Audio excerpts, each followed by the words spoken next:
Did you think Samsung only made the S series? In the next 10 minutes, I will break down each lineup, how they began, what made them special, and where they stand today. And stay tuned for the part about foldables. It might surprise you. So of course we have the obvious one, the Galaxy S, which has been released in 2010 and is still being produced today. It started in June 2010 with a 4-inch Super AMOLED display and removable battery, and they were pretty impressive specs at the time. And the evolution came with a Galaxy S3, which made Samsung Android royalty. The S6 shifted the premium glass metal, and the S20 Ultra introduced a 108 megapixel camera and a 100x zoom. The S22 merged with S Pen features, and it continues to spearhead with innovation. They also had curved screens, they have now high refresh panels, and Samsung's Galaxy AI for the first and S25 and S2025. And it also brought a 3nm chip and Gemini AI. So let's get to the second one. You've probably heard about this, the Galaxy Note.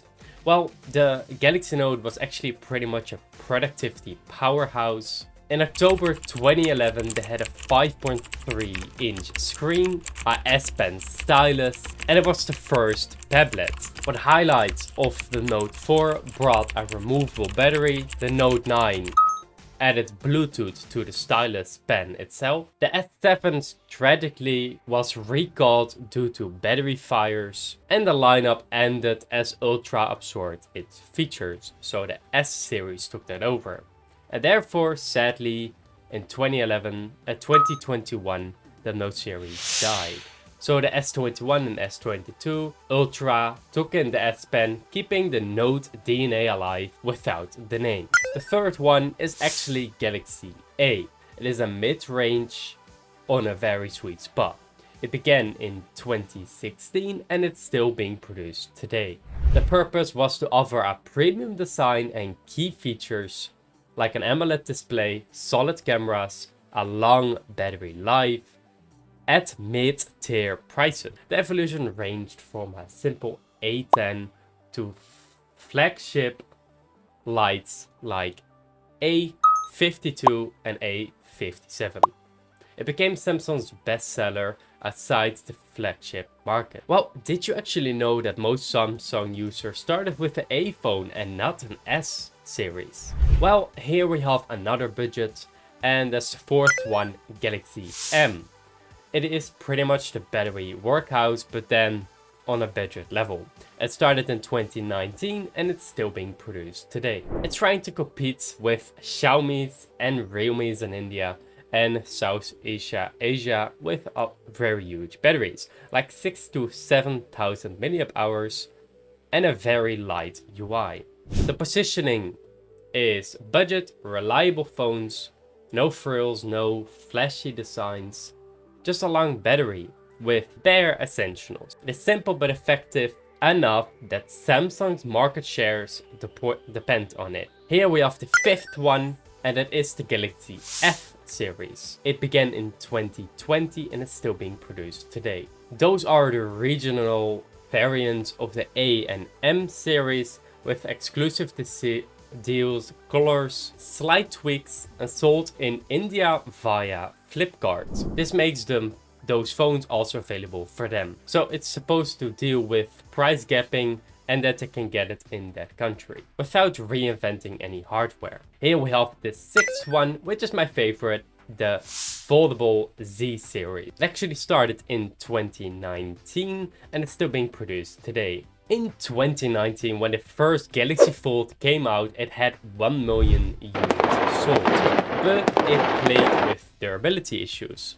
Samsung redesigned and relaunched it, and now we also have the Z Flip, which pretty much branched off it.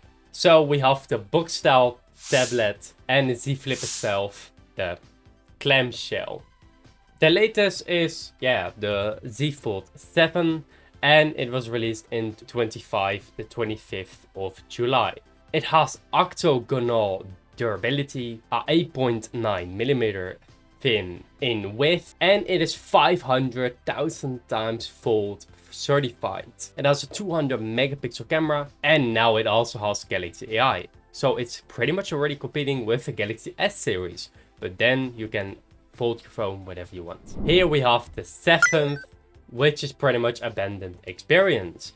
We have the Galaxy J, which was an ultra budget series for emerging markets, eventually folded into the A series. The Galaxy Mega, which was a massive 6+ inch screen, but it was awkward and most people didn't find comfort in those big screens. Then we also had the Galaxy Alpha, which was the first premium meta build pre-S6 design prototype. The Galaxy C, which was pretty much China and India only. It was aimed at Xiaomi, short-lived, but kept Samsung's connectivity. For example, they went to the J series instead, and still compete with Xiaomi today.